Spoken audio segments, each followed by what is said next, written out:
Hi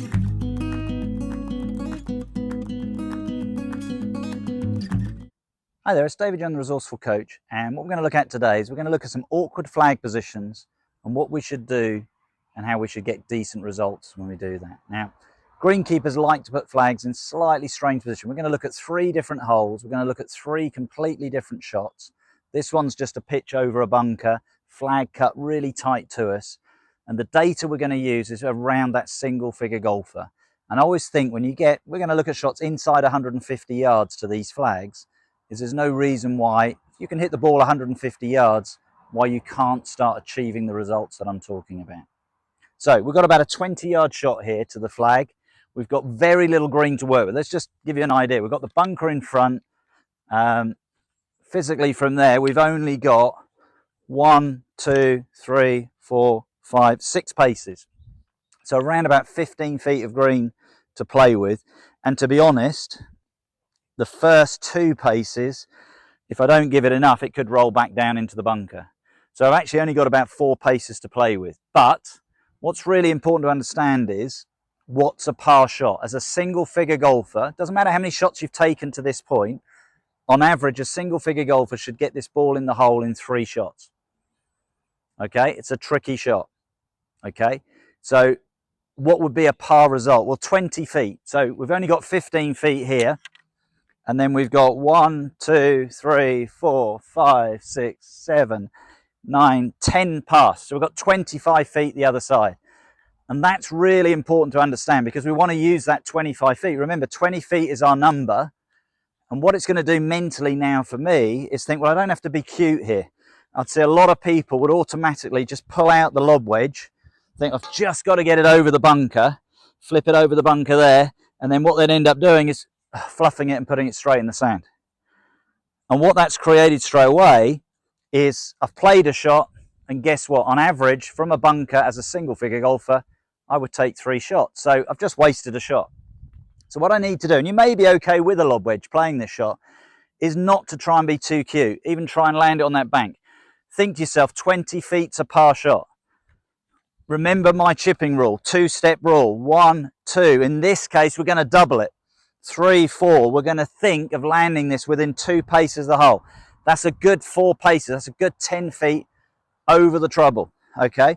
If this ball runs 20 feet past, I'm in my area. I'm going to get down in 2 putts. So I'm doing absolutely fine. That's the important thing to understand. So I might stick with the lob wedge, but now I'm going to be a little bit more positive and think, well, I can land this now a couple of paces short of the hole. Play it up. We get a result and it's run past about 6 feet. So by not trying to be too cute, I've got a result. You may not be confident with the lob wedge. That's fine. Go to something like a gap wedge or a sand wedge and realize past that flag isn't a bad result. Again, look to land it. 4 paces onto the green, 2 paces from the hole. And that's going to end up around about 18 feet past. So we've achieved our result. So this first shot we've looked at, no real green to work with on a pitch. I just want to get it over the bunker. Don't be cute and put it in the bunker. Be clever, think, land it up nearer the hole, give yourself an opportunity. That makes it so much easier for you to keep those scores ticking along. What you may have to look at, you've ended up in this position. Why have you ended up here in the first place? But then we're not that far off the target. We're only, as I said, we're more feet away than hundreds of yards from the hole. So we only missed the target by a small amount, but don't compound the problem. Get it onto the green comfortably, give yourself a chance, don't be greedy and end up in that bunker. Our second shot we're going to look at is around about a 100-yard shot going into the green, again with a really tough flag position, and show you how to deal with that situation. So here's our second shot. It's a 100-yard shot into the green, and you can see from the picture the greenkeeper's put the flag right at the back, right on the left side, really tight position. But let's look at the data. Our brains automatically want to go for that flag, but we actually only need to be within 50 feet. This is a 3.3 shot. This is a shot on average as a single figure golfer, you are going to get down in 4 around about a third of the time. So don't be greedy. We're talking about this. They're tough flag positions. And the good news is if you're playing a medal or a Stableford competition, your opponents are some of them are going to take that flag on and they're going to have disasters. You miss this green, you can see from the picture, it would just fall down to the side dramatically, and you would have no shot. You'd be doing well to get down in 3 from there, maybe even 4. So from this original position, you can very easily take 5 to get down. So it's knowing your distance control. It's knowing what you can do to control it 100 yards. But what I need to do here is I need to be aiming at least 30, 40 feet, really the right edge of the green. That would be the sensible play. 100 yards for me, that's just a nice, comfortable pitching wedge, okay? But what I don't want to do is be greedy. I don't want that shot where I think, well, I'll aim straight at the flag, and what happens then is it catches that slope that the video earlier showed you, and all of a sudden it looks great, it looks all in line, oh, and it kicks left, dead. Okay, I'm going to do well to get down in 3 from there, so that's 4 from the original position. I've wasted nearly a shot, 0.7 of a shot. So the sensible play, get it out there. There's a big tree on the right. I always say to the members down here, doesn't matter where the flag is, aim at that tree, because you'll end up in the middle of the green. So, pitching wedge, out to that tree, nowhere near that flag, out there.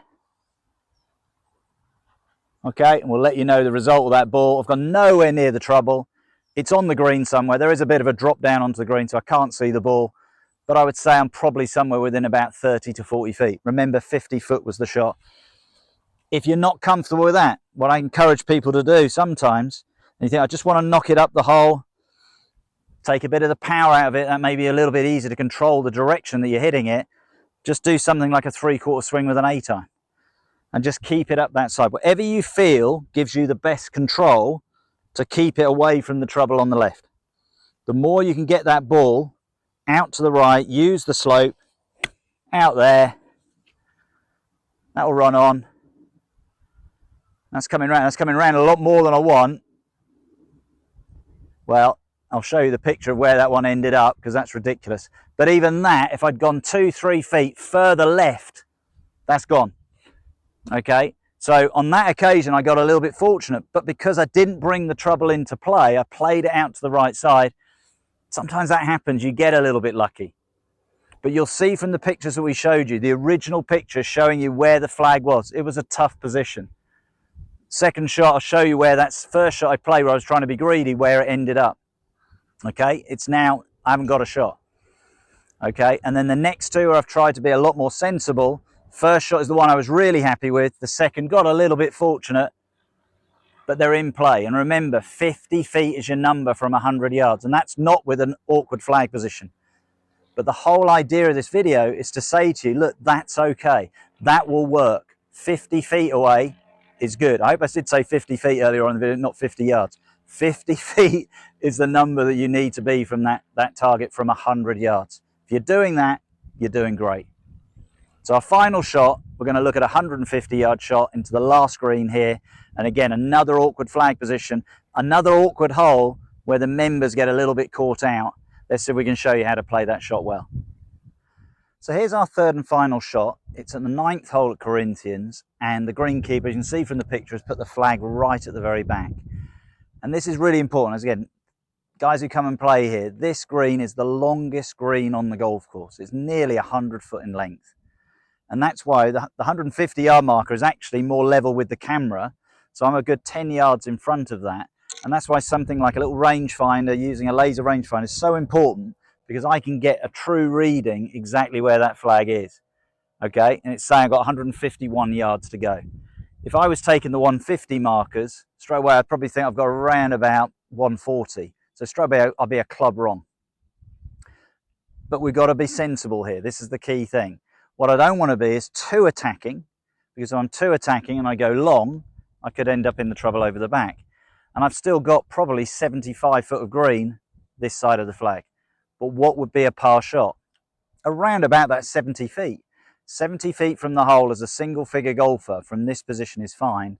So we're looking probably even within 5 yards of the fringe of the green, you're going to do okay. This is a shot you're on average going to get down 3.5. You're going to take 3 half the time, 4 half the time.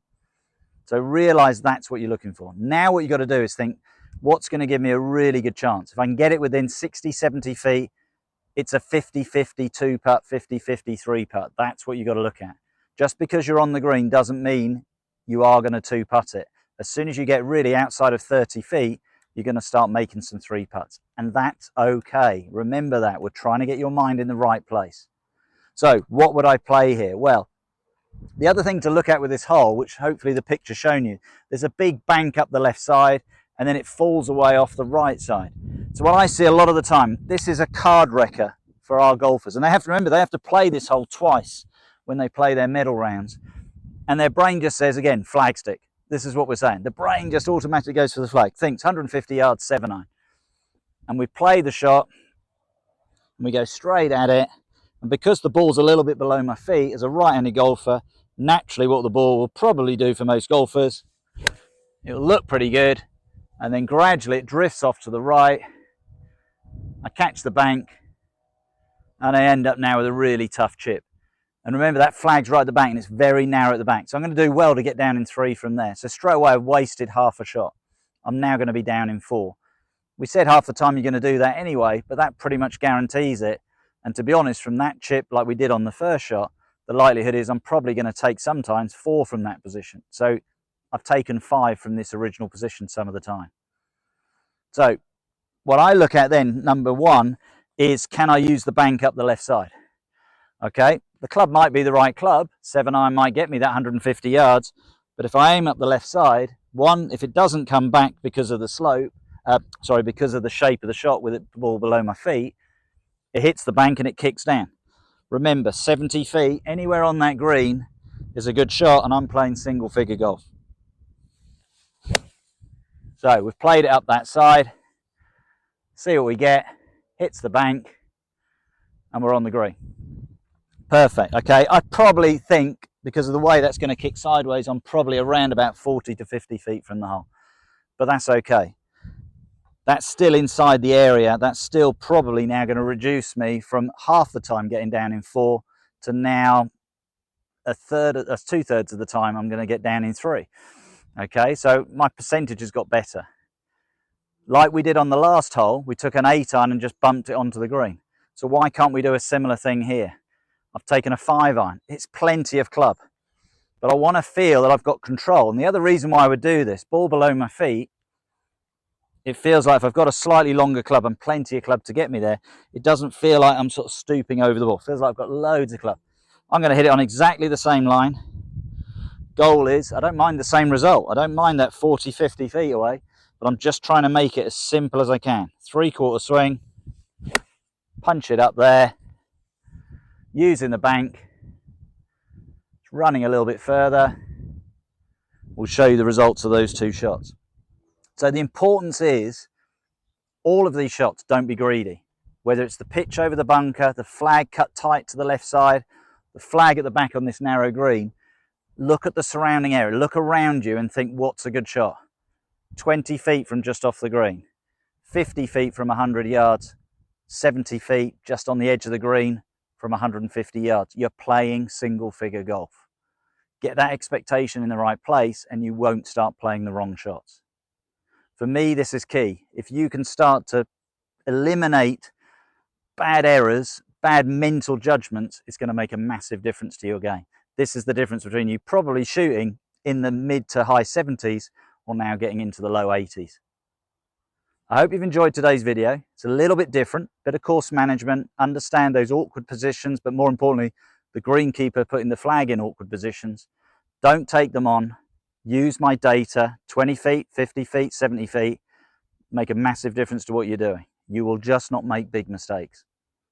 If you have enjoyed the video, please subscribe to the channel, share it with your friends, press that little bell, that gives you notifications. Every Tuesday and Friday, new videos go out for you to have a look at. Please enjoy the channel, and I look forward to seeing you soon.